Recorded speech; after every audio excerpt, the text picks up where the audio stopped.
From the Zimmerman Symphony Center in Canton, Ohio, this is Orchestrating Change.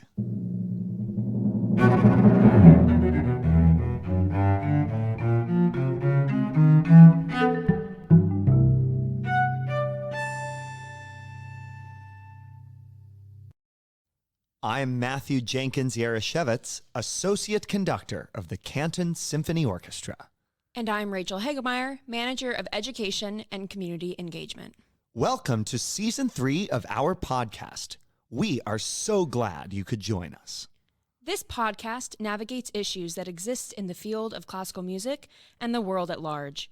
We invite you to listen with open ears as our guests share their experiences and as we discuss these often avoided topics. Today is a first for our podcast as we are joined in person by today's guest. MJ Albacetti, a native Cantonian who spent his entire professional career with the Canton Museum of Art, including serving as executive director for over 25 years. An arts educator equally versed in the visual and performing arts, he teaches classes on the history of art and architecture at Kent State Stark, has given pre-concert lectures both here at the Canton Symphony and at the Cleveland Orchestra, and hosts our online Music History with MJ series. He is a lifelong patron of the Canton Symphony and has been a loyal subscriber for over 45 years. MJ Albacetti, it is a pleasure to have you with us today.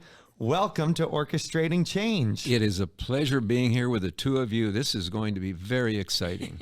Yeah, this is very exciting. So we both know you pretty well, but can you just introduce yourselves? Tell us a little bit more. I know we had that awesome introduction from Matthew, but if you can just tell us a little bit about who you are so our listeners who maybe don't know you can get to know you. In specific to music, I would have to say that I came by classical music when I was in high school. And in our generation, we were listening to Patti Page, Nat King Cole, Eddie Fisher, people like that. And I loved it. And then all of a sudden, somebody came on the scene by the name of Bill Haley and the Comets. And he destroyed music. He went into rock and roll. And all my friends went for it. I didn't. I was lost. I was an outsider. And a kid in band, we were comparing notes about this, and he said, well, if you don't like that music, how about concert music or classical music? And in band, we play pieces. He named the 1812 Overture. I had no idea what it was. I went out and bought the LP, which was interesting because I didn't own a phonograph. And the darn records were 12 inches. You know, the 45s were like this. And so I had to get a job, and that introduced me to a career working for money. And I listened to it, and but the thing I loved about that particular recording is that it had the complete 1812 with all the sound effects that Tchaikovsky had indicated, cannon, fire, bells. On the flip side was another piece by Tchaikovsky, the Capriccio Italien, which was another thing, and there was a lecture by Deems Taylor. And right away, I liked the sound of lecturing on music, so I just got bitten by that. And I started to develop a collection of records, just buying stuff. We were talking earlier, Matthew, about Mahler. That my first experience with Mahler was the Resurrection Symphony, which I hated until I bought it because the cover was real beautiful. That's what I bought, a lot of things. But when I got the job at the Art Museum, which was in the Cultural Center, it had the offices of the symphony. It had the Players Guild. It had the Canton Ballet came a little later, and there was the Choral Society, now Voce. And I stuck my nose in all of those offices. In fact, got thrown out of more than Linda Morehouse, who was the first director, threw me out of her office one time. She said, "You're always over here bugging us. Get out of here." but when I asked her if I might do a pre-concert lecture for the Canton Symphony, she said, "Fine, go ahead, pick one." And I had the first choice of the entire program. So I always managed each year after that to get the program as soon as possible, because I thought it was better to talk about a piece that you knew about rather than having to do research. And that started the whole thing and the long association. But and so it went. So what was your first, you were introduced to classical music in high school. When was the first time you went to the Canton Symphony? I would have to say when I was at Timken High School, back in the day when I was at Timken High School, which I think, of course, would be before Gerhard. But this was alien territory for me in the sense that I loved the music, but I never thought I'd have any close association with these wonderful people on stage who lived in a world of their own. I was in a very different world at the time. But as time went on and I got to know Linda Morehouse, and we became very good friends. Having access all the time to the Canton Symphony was a wonderful experience, and it's been part of my life. Yeah. We've had the same seats too. Really? All this Where's time. your seats? It's L21, 22, I think, something like that. Pretty close to the front. Oh, and keyboard. Yeah. On the house left side. House left. Yes. House left. Yeah, House there left. you go. So you're not our typical podcast guest. I guess not. Because I mean, the mission of the podcast is to give voice to underrepresented or marginalized communities, which you typically don't fall into that category. Well, I wouldn't say that that's entirely true, because my interests in music are very diversified, particularly from the concert angle. Like I just did a lecture on African American composers. Yeah. Well, I shouldn't say African American black composers, because it included people from France and England. Yeah. I am very involved or concerned with the ethnic communities in town. And I have some very strong feelings about the ethnicity and the representation of these groups. So I have something to say about those. Yeah. Well, it's interesting coming from the perspective, usually we have people on the podcast who are people of color or, Right. and you're coming from the perspective of what people would assume is the typical concert goer of a symphony, right? The industry, and you've already alluded to this, has been going through a big change, especially recently, with much more attention being brought to Black Lives Matter movements and racial injustices here in America, and that has started to be reflected in not just symphonies but in lots of different types of organizations. So I'm wondering, from your perspective, which you've kind of given us a glimpse already, of someone who is kind of what is typical of the symphony, not what we're trying to strive to be more diverse. What is your opinion of what's been happening over the past few years, and how do you feel about all these changes? You mean specific to the Canton Symphony, or in general with the orchestras? I guess both. Maybe in general, and then maybe what's been happening here at the symphony recently. Well, I've sensed for some time now that the orchestras have been striving to find ways of reaching broader markets, the community out there. They refer to the United States as the big melting pot. That was always the theme of the melting pot. The issue with the melting pot is that it has melted, and it has just blended in. So when you go into some of the ethnic communities and you try to focus on their ethnicity and where it has gone, it's generally very remote from them. They have not kept up. For instance, specific to the Spanish community that I grew up with, all the children who came from Spanish parents overseas coming over here, now they're having their own children, and what they know about Spain or Mexico or South America has been soaked out of them. Students, I love student names because there are so many ethnic names, and I often stop them and say, what does your name mean? Where does your name come from? It's this unique pronunciation, and they think I'm kind of challenging them in some way because of so many prejudices. These are not prejudices. These are means of finding out what's in their heads. But I find by the time that they're like second or third generation, they know very little, if anything, about their ethnic backgrounds. I can speak to this directly from experience. Mm-hmm. My father's first language was Polish, Uh-huh. and I feel essentially no connection whatsoever to my Polish heritage. I was just raised like any other American, and other than eating pierogies and blintzes on Christmas Eve, I have very little connection to it. And what do you in general know about Polish composers or Polish life? I can name two Polish composers, Okay. one famous and one not. and that's about it. Yeah. Well, my father, who was a workman, an immigrant, and yet he knew who Andres Segovia was, the great Spanish guitarist. There's a story about that. He knew Manuel de Falla. He used to talk about Manuel de Falla. Did you know that Manuel de Falla wrote an opera that nobody knows where it is? It's hidden away somewhere. What's he talking about? And years later, after my father's death, I read about they found this opera by Manuel de Falla, La Atlántida, which was left incomplete. And I think Ernesto Halter or somebody else completed it. And it was not great Manuel de Falla, but it was recorded and you can get a copy of it. But that he knew these things as a worker. My mother came from a Czech background. Both her parents were born in Czechoslovakia. And the discovery of Smetana and Dvorak that she must have known about was another inspiration to get into that. She had 9 children and none of them knew the name Dvorak or Smetana. How can that? They knew polka. They knew Frankie Yankovic and polka varieties and Sunday afternoon, but they knew nothing about this other realm of music. And that's what I mean about dissolving away from the melting pot.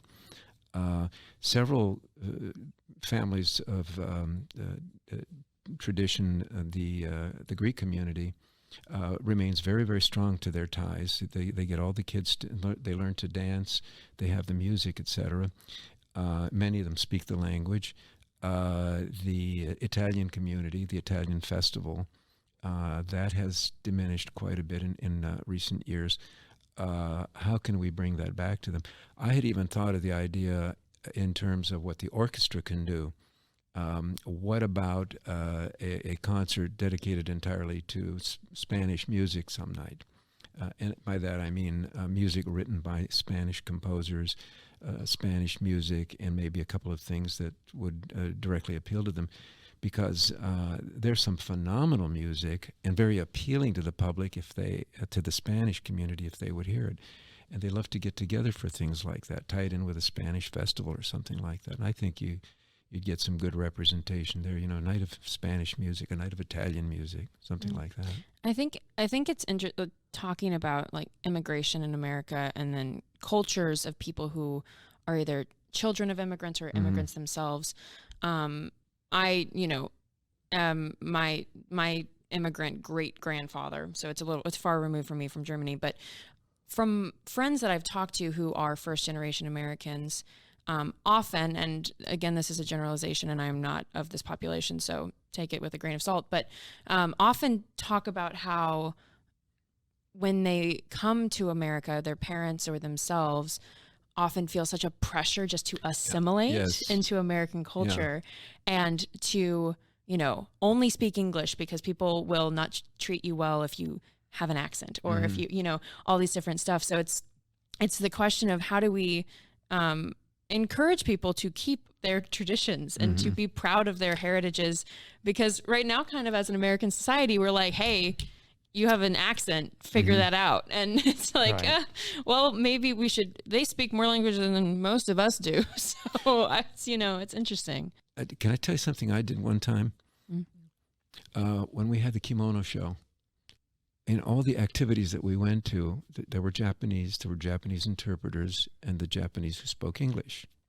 But there were I didn't know anybody that was American specific or English that could say a word in Japanese. So when I had to make my intro to this big assembly in the Great Court, I determined to learn about 4 or 5 minutes of a Japanese speech.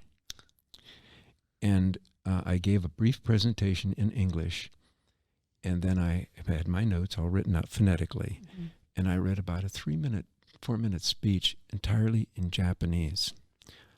I was a nervous wreck doing it.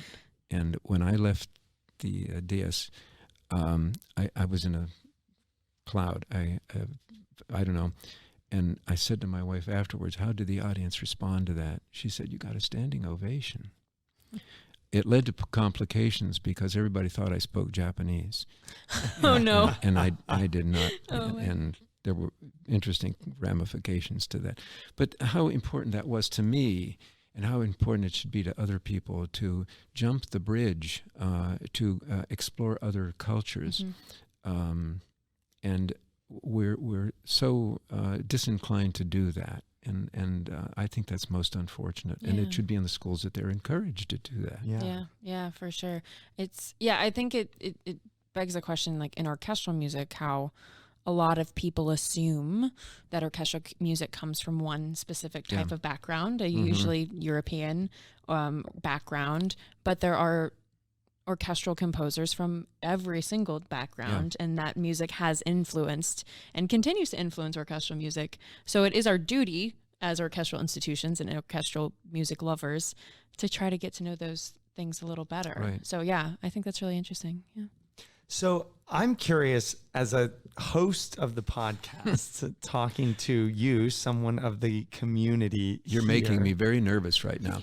Go ahead. So what has appealed to you about the podcast, having listened to the first couple of seasons? Well, I think it's important because you're bringing in a variety of different people. Not always people that are directly involved with music or with a symphony, but getting their feel and expressing their feelings, diversification, that there is music out there of so many different styles, so many different types. It's not all long hair or blue hair music. It's just, and how important it is to in your own way to diversify, to explore other channels beyond yourself.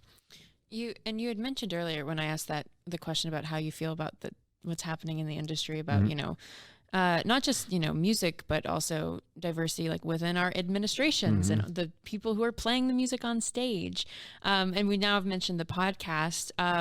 But what have you thought about what we've been doing here at the Symphony as someone who is a symphony goer? Is it, I don't know. We don't get feedback we get feedback internally a lot of what we're doing. So it's rare to have someone externally who's also has stake in this organization give us feedback about what we've been trying to do with all of these efforts. I applaud it. In fact, I'm delighted at how you're trying to explore new fields, new ranges of things. You have the message, you have the motive and the message of what you're trying to do. The leap of faith is how do we get the people to respond to all of that going out there. I think many of the younger people feel isolated, not from anything you're doing, but the very fact that they have been sort of trained to stay in a box. They're not encouraged to explore, not encouraged to step out of line a little bit. And I think that is the great disadvantage. The electronics boom and the cell phones and Facebook and all of these things keep them so occupied with these vain amusements. And that's what you're fighting up against. You're fighting up against a technological revolution that's just driving people.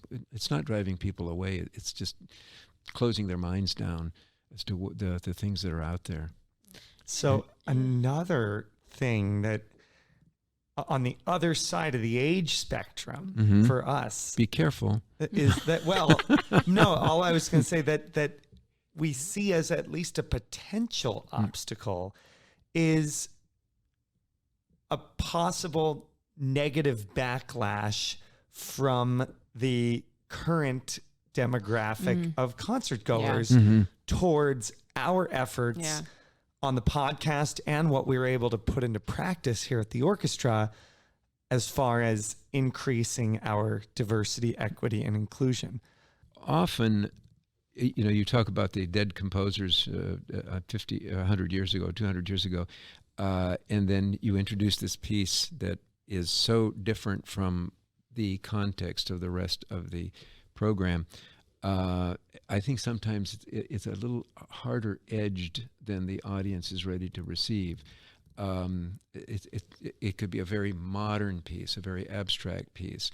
For example, my own case here, listening to a Beethoven symphony or Tchaikovsky concerto, and then here is Wham, a piece by a modern composer, and it is so different and abstracted from the rest of the concert, and maybe that edge might be softened a little bit I have heard pieces in that context that were very hard to absorb, and I don't know how to answer that, but to carefully consider what you're bringing in that's new, but that might still have certain elements of the same audience appeal. Right, of course, and honestly, that's been particularly a focus of mine as I've sought out music that I can add to my own personal repertoire by female and composers of color. Yeah. And I think you point out a very important thing that we've realized during all of the seasons of the podcast from various guests have said, that in general, it may not be that it's by a woman or a composer of color. It's simply that it's something they don't know. And we've learned people know what they like, and they like what they know. Yeah. And people in general have trouble exploring something new, giving something new a try, even if once they do try it, they're going to love it ultimately. And I think also there's like a little bit of a misnomer that if it's by a person of color or a woman, it's new, which is, we have a piece by a black man from the 1700s this correct. year. Yeah. So I think also people, if it's a name they don't know, they're going to assume it's something new. But also, I mean, this is kind of a little bit of, and you know, we've gotten some comments from people saying that by focusing on music by people of color, that we're being racist towards white people, which is a sentence that doesn't exist. I can argue that comment is not a valid comment for days and days. But you know, a little bit of that too, which to me was shocking to hear someone just feel that way about playing something, I don't know, by Florence Price, who's amazing and wonderful. And, I don't know, it just felt so shocking to me. And granted, I grew up in a time where diversity has been a part of my life always. And I've always, these are issues that I've thought about from a very young age. So I don't know if you have any insight into like why people might feel so viscerally towards stuff like this. We live in such an age of prejudices, and so many things are, rather than being generalized and softened, they're being exaggerated. And it's getting worse rather than getting better at this time. When looking at the programs that you showed me about Amy Beach, this wonderful woman suppressed in her life because her husband didn't want her to compose music. Florence Price, who wrote these incredible symphonies and other pieces, and she was involved very much in gospel music, things of that sort, trying to bring this information out to the general audience. And, perhaps another innovation might be to give an in-context pre-concert lecture before you play the piece in front of the audience. Have somebody come out and talk about it.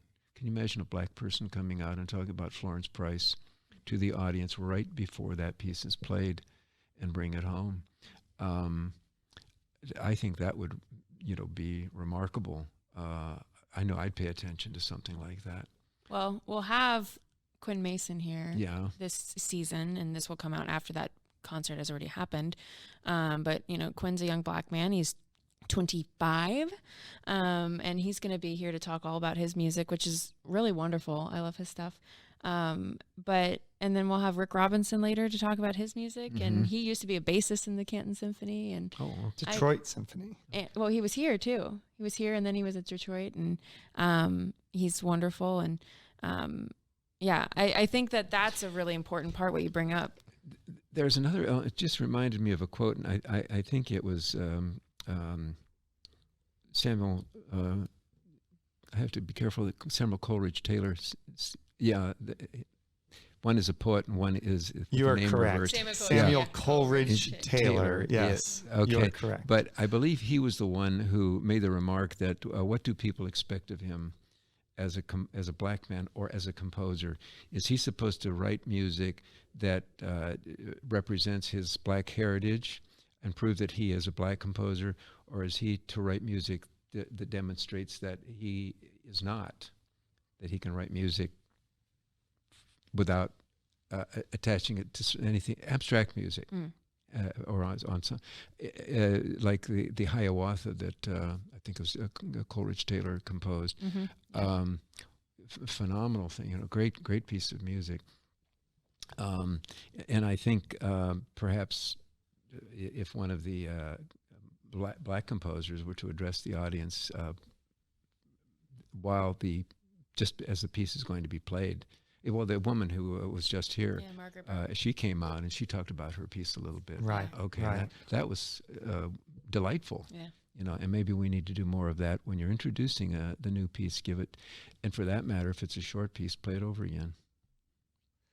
Wow, that's a concept that died a long time ago. By and large, it's learning. I as my title manager of education, I always often think, I'm like, our concerts are educational, even though they're not an educational concert necessarily. Right, of course. And so reminding the audience that they're allowed to be learning and they should be learning, I think is really interesting of a concept.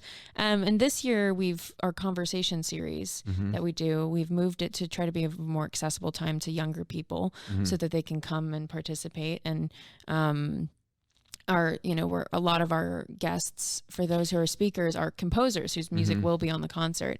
So we're hoping people take advantage of that this year. How effective have we been in terms of using the people who teach at the universities right here in our community? Because I've always had an axe to grind with some of them, that when I asked them, well, did you happen to go to the concert for the can? And say, I couldn't go because I had something to do. That we need to use them in some way to make it essential to their students that they come to the concert, give them tickets. I bet I could get a half a dozen of my students to come just by handing them tickets and say, damn well better be there. Well, it's interesting because our tickets are free for college students if they just show up at the concert. And we don't see a lot of people utilize that. And, we're working on trying to get more. That's always the battle of trying to get more butts and seats. It's so interesting because when I was in college, I would take the Amtrak to Boston on a Saturday night to hear the Boston Symphony play Mahler. Matthew Jenkins Yaroshevitz, and most students.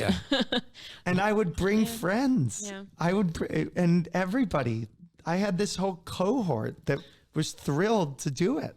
Well, I'm thinking that some of the teachers, if having a handful of tickets, not only invite their students to come down, but like if it were me, what I would do is I would announce to my students that I want whoever wants to go down to the symphony, I'll get tickets for you, but I'm going to meet you there afterwards and maybe show you around a little bit, or have some opportunity for them to get closer to the orchestra and all of that, and just be there.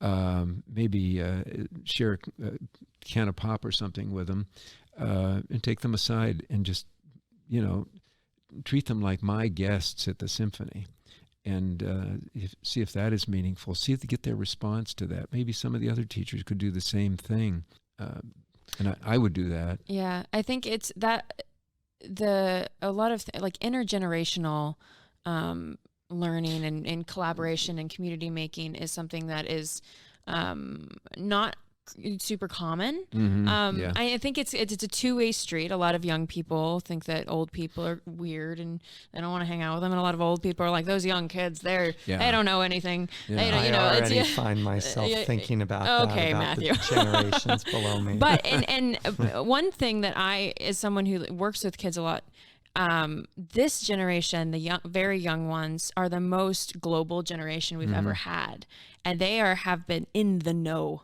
about stuff for a very long time. So there is a ton that we can learn from them, and I find myself learning from the kiddos at Youth Symphony all of the time, even though I'm not that much older than them. And it's really interesting to me how what you just said of that going to like Rotary and Kiwanis, that could be a really good place for us to say like, hey, the symphony is a space for you, but it's also a space we're trying to make for more people so it can survive for a really long time. Here is why we need more Black people on the stage. Here is why our boards need more diversity. Here's why you should be striving to make friends with people who don't look like you. And that has felt, I mean, we've mentioned this on the podcast before, but we did like a board diversity exercise. And we've discovered the way that most board members find their way onto a board is because someone who was already on the board asked them to be on the board. Okay. And people on our board or on most boards tend to only know people who are similar to them. So Which is just true of people. It's true of people. It's true of people. Yeah. So what we talked about at the very beginning, this about culture and learning more about other types of culture and other types of people, that is such a key, I think, to diversifying everything, right? Because if we don't strive as the what is typical of symphony right now, to diversify who we know and what we love, then as you said earlier, it's never going to happen. Yeah. When we have brought students from Japan to Kent, for example, and I'm thinking of China too, the students, the American students, almost didn't pay much attention, wouldn't engage with them. First of all, there was a language barrier, but who cares about a language barrier? You know, you talk and then you hear them talk and you make fun of each other's laughter, the way they speak and all of that. And you have a great time with them and you try their food and a wonderful exchange. In situations where we have been, where there has been a language barrier, we broke it down. You didn't have to speak the foreign language. You know, the food was there, and we would ask, "What is this?" And it was great fun. But so many young people are not unwilling to make that leap. Yeah, what fun that is. Yeah, and I think COVID has played a little bit of a part in that. Yeah. Especially, and this is. I don't think there's been enough research done on this for me to be able to say anything like specific, but young students who have spent COVID in their middle school or late elementary, middle school years or early high school even are having trouble talking to people because they've been used to being kind of alone for a little bit. Yeah. So like not so much in our advanced orchestra, but in our middle group during break, oh my gosh. I said one day, this is the quietest orchestra break I've ever heard in my career. Matthew and I like walked around and I was like, hi, hello, let's talk to each other.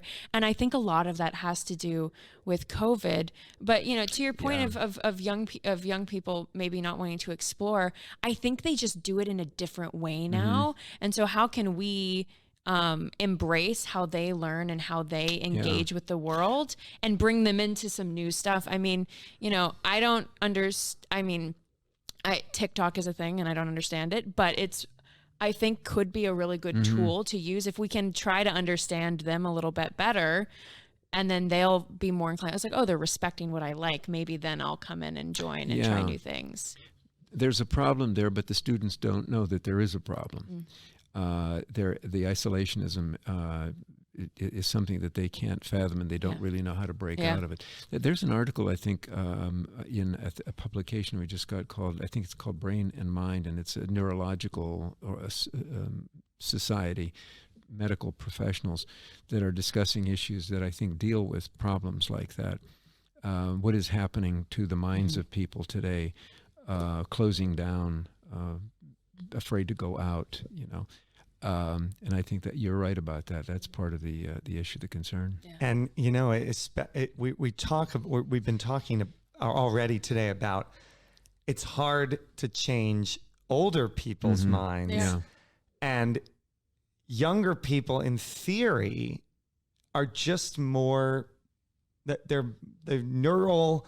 They have more neural plasticity. They're still more able to change their mindset.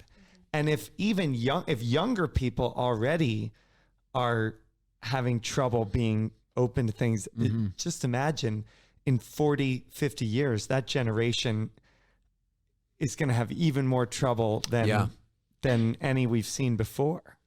The thing in my experience with students is finding ways of breaking them out of the mold that they're in day after day after day. And for instance, most students do not have any tactile experiences. They read books, they write papers, things of that sort. But if you pull them out to do something very, very, very different, at first they think, what the heck's going on here? And then they jump into it. They relish it. When we were doing this little project at Walsh recently, the students came into this session that I was doing on geometric construction. They were all sitting like I was going to talk to them and give them a lesson. And I said, no, we're not going to talk. You're going to get down on the floor and start putting these things together. And we've got a job to do, and we've got 2 hours in which to build all of these things. So let's get busy. They were out of their seats in a flash and were cutting tape and pushing pieces of cardboard around. And the students that otherwise would not be interacting are interacting. And it was a maze of activity. And I kept warning them, we're up against deadline. Let's go, you guys. And we finished all the projects. And we made friends. And several of the kids wanted to know what we could do next. And, that kind of a thing. So I think more activities like that, like bringing them in, how can we do this to maybe bring them in and, I don't know, get them to play some instruments or something like that. Or if the composer was very interested in music education and he came up with some phenomenal ideas. He created very simple musical tunes that the kids could learn, like on a xylophone or something like that, and getting them more directly involved in the medium. But I think things like that certainly would help. Yeah, it's a tough job. It's a lot of obstacles there. Yeah. Well, MJ, I think you have probably a lot of things. You obviously read a lot and you learn a lot and you're a lifelong learner. So part of what we're doing in this podcast as well is trying to get the listeners to dive deeper into other things and to learn for themselves. And so I'm wondering if you might have a recommendation of something our listeners could either watch or listen to or read that you think could be helpful to them in learning about different types of music, or just something that you think that would interest them. And it doesn't have to. It doesn't have to be music. Just opening minds. Yeah. Something you have been consuming, maybe for yourself lately, that's spoken to you in a particular way. Yeah. Wow. Let me think about that a moment. We don't have much time though. Everybody talks about reading In Search of Lost Time by Marcel Proust. Nobody reads Marcel Proust anymore. But I decided at the beginning of one year that I was going to read In Search of 7 volumes. Oh my and I God. thought, oh my God. And by the end of December of the year that I started it in January, I got to the last book and finished it. And it was like somebody had died in my family, because I knew all these characters and now it was all over. The experience. Yeah. I didn't know what to do with myself. A good book will do that. And especially a TV show will do that too. Something long, because long form stuff like that. I spent the fall of 2018, really from September through mid-December, reading The Lord of the Rings. Yeah. Okay. And the characters lived with me every day. Yeah. And when it was over, I was like, oh my gosh, I'm going to miss these characters. The same when I spent in college 8 days watching Wagner's Ring Cycle a little bit each day. Yeah. And the leitmotifs were just swimming around in my head every day for 8 days. And when it was over, it was like, oh my gosh. When you have heard it enough times, and I had a vast experience with that with Rachel Schneider, who had a long history with the Canton Symphony, and she went to opera productions of that around the world. But when you have listened to that over and over and over again, and you think, how could anybody go through 4 operas like this in 19 hours or something like that? It's a lot. But when you appreciate all the leitmotifs and you get to the end of the very last one, and the last theme, the opera ends on a theme, not on a big whatever. It ends on the Love's Redemption theme. And you hear that dee da da dee da da da da, and you say, "Love will rescue everything," And it's like Wagner saying, "This is not as tragic as you think. There is a wonderful ending to this," and it is that theme that throws you into a euphoria that you've experienced all this, and now it's concluded, it's wrapped up, and my God, it's an experience that stays with you.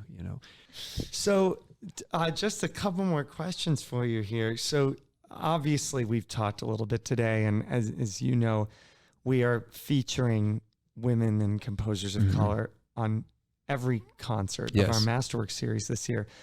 And we have now a couple of Black people on our board, which we haven't had for some time. We're doing a few things incrementally, but we know that just a few things here and there isn't going to create the change that we want. From your perspective, what sort of changes do you want to see from the symphony to move us toward a more equitable and diverse future?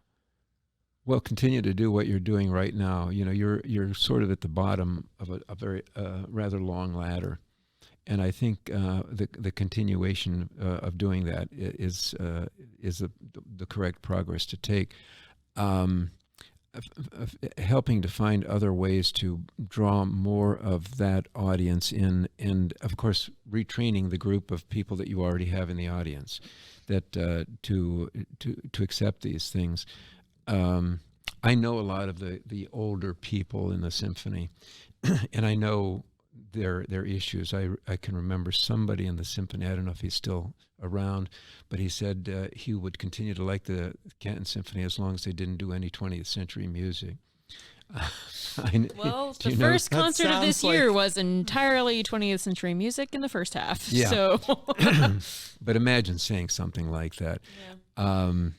But I think one of the ideas is that when you do have these people, let the composer have a chance to speak to the audience and justify the piece or rationalize the piece.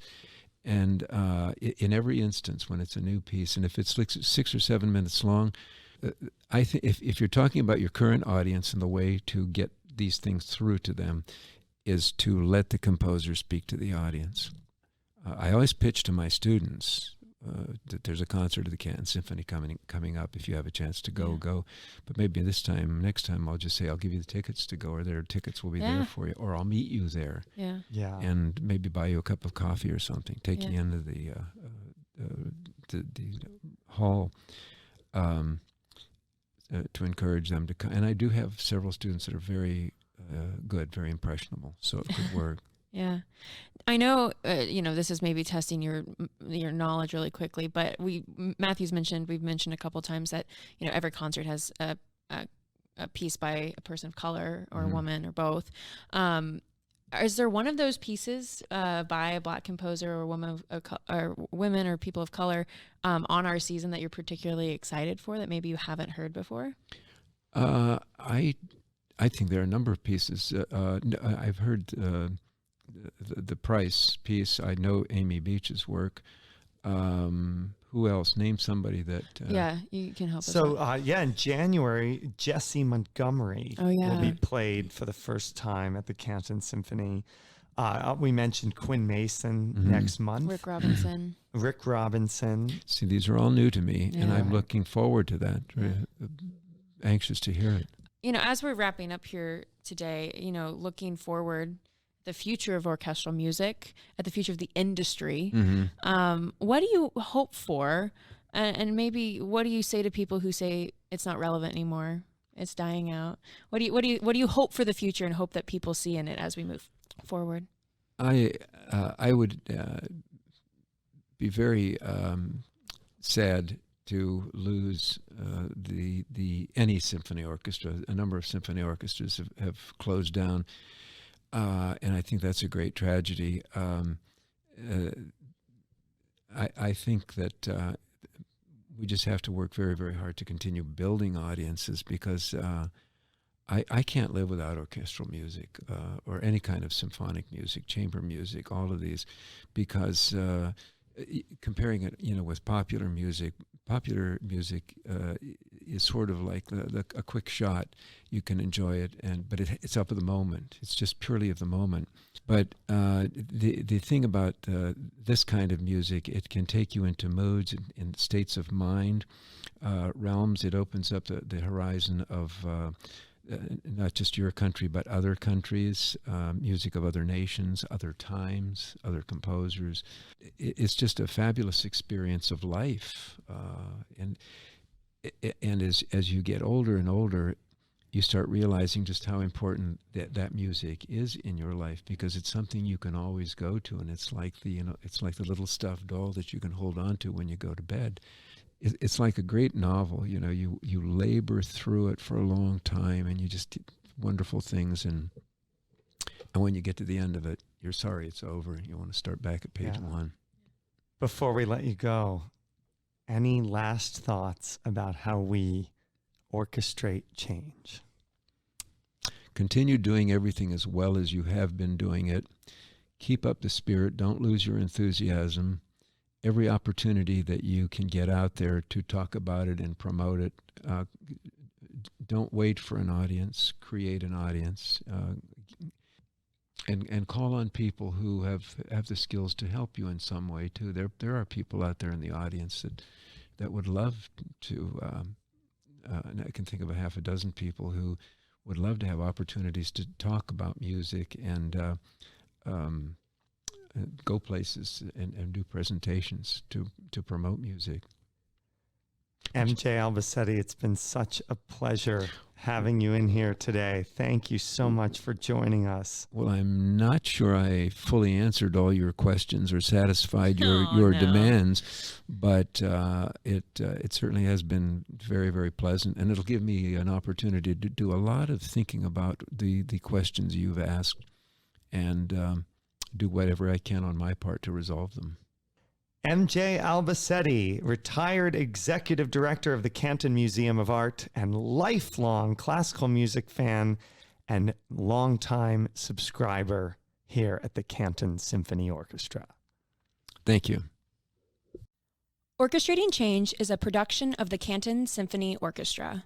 Our theme music was composed by Eric Gould and performed by Derek Snyder and Tim Adams.